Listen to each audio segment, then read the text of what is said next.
Voter তালিকায় বেনিয়ম একেবারে প্রকাশ্যে, ভোটার লিস্টে স্ক্রুটিনি হচ্ছে এবং প্রত্যেক জেলায় বলা যেতে পারে এখনো পর্যন্ত কোচবিহার, আলিপুরদুয়ার, ওদিকে মুর্শিদাবাদ, বিভিন্ন জেলায় জেলায় ভুয়ো ভোটার এবং এক এপিক নাম্বারে 2 ব্যক্তির নাম সামনে আসছে। এবার মালদায় ভুয়ো ভোটার।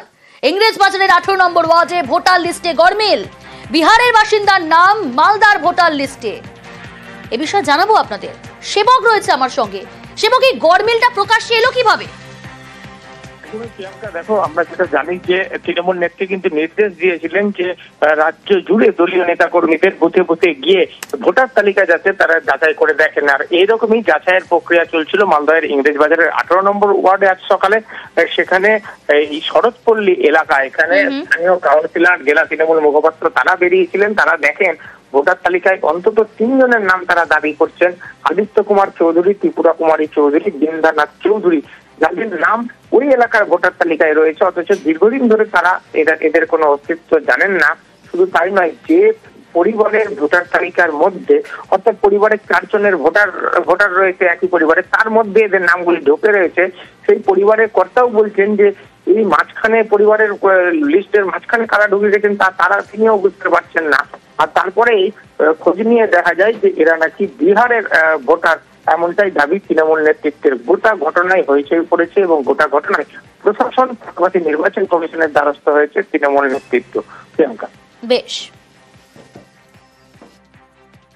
সুব্রত চৌধুরী, ওনার বাড়ির রানিং ভোটার হচ্ছেন 4 জন। ওনার হেডের সাথে আরো 3টে নাম আমরা দেখতে পাই। তো উনি তো চিনতে পারছেন না এই 3 জন কে বা কারা। আমরা জিজ্ঞেস করলাম কোনো ভাড়া রয়েছে কিনা। উনি বললেন যে না, আমার এখানে কোনো ভাড়া নেই। আমরা তখন ওই পোর্টালে সার্চ করতে গিয়ে দেখছি যে ওনার যেমন এখানকার ভোটার লিস্টে নাম রয়েছে, পাশাপাশি ওনার বিহারে ওনাদের নামগুলো ওখানে এন্ড লিস্ট রয়েছে। যথোপযুক্ত ব্যবস্থা আমরা নেব। আরো বেশ কিছু নাম রয়েছে, সে তারা কি আপনার বাড়ির কেউ?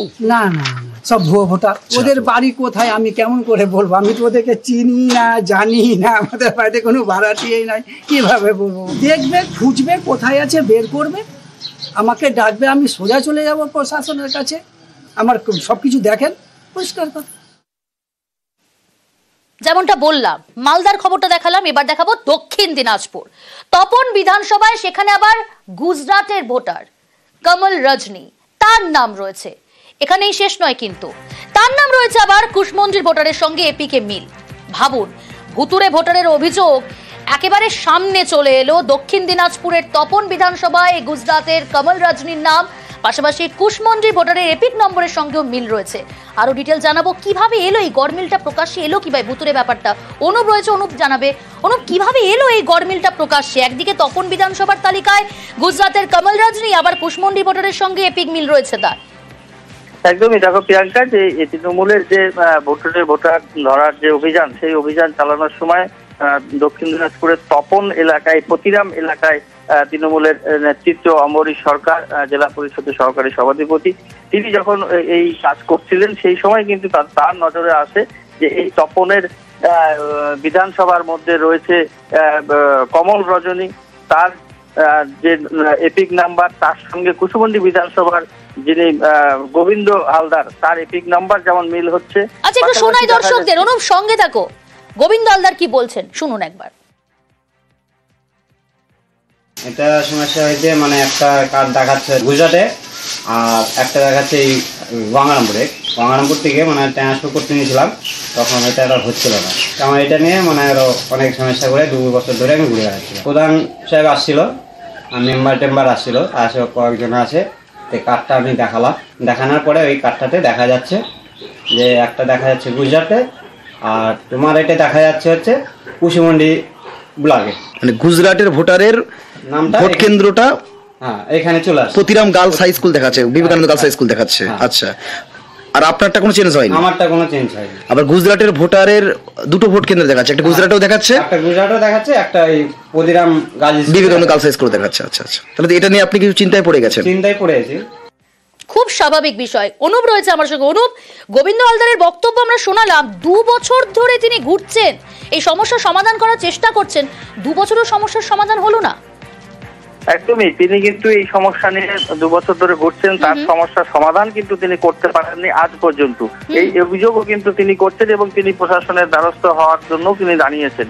কিন্তু বিষয়টা হচ্ছে যে এই যে কমল রজনী, যার যে 102 নম্বর পতিরাম গার্লস স্কুলের ভোটার, তার কিন্তু আবার আরেকটি এপিক নাম্বারও রয়েছে, যে এই গোবিন্দ হালদারের সঙ্গে একই এপিক নাম্বারে তার সেই গুজরাটের যে ঘাটদলদি বিধানসভা, সেইখানেও কিন্তু তার আবার আরেকটি ভোটার কার্ড রয়েছে, যেখানে মানে তার একই এপিক নম্বরে যেমন কুসুমন্ডির সঙ্গে মিল হচ্ছে, তেমন তপন বিধানসভার সঙ্গে থাকছে, তেমন তিনি বিধানসভা গুজরাটের একজন ভোটার হিসেবে তার থাকছে। এই যে ঘটনা, এই ঘটনায় কিন্তু তৃণমূলের নেতৃত্ব সরব হয়েছেন, যে মমতা ব্যানার্জি যে অভিযোগ তুলছেন তা কিন্তু সর্বদা সত্যি বলে তারা মনে করছেন। বেশ। কমল রজনী গুজরাটের ভোটার, তিনি কিভাবে করে পতিরাম গার্লস হাই স্কুল 102 নম্বর বুথ, সেখানে 721 নম্বর সিরিয়ালে কমল রজনীর নাম এখানে শো করছে। তাহলে ইলেকশন কমিশনের যে দাবি, সেই দাবি নিয়ে তো প্রশ্ন ওঠে। আমরা এটা আমাদের জেলা নেতৃত্বের মাধ্যম দিয়ে সর্বোচ্চ নেতৃত্বের কাছে আমরা পৌঁছে দিচ্ছি। আগামী দিনে যে মানুষটা বাংলার ভোটার গোবিন্দ হালদার, সেই মানুষটার যাতে কোনো অসুবিধা না হয়, সেটাকেও কিন্তু ইলেকশন কমিশনকে সুনিশ্চিত করতে হবে।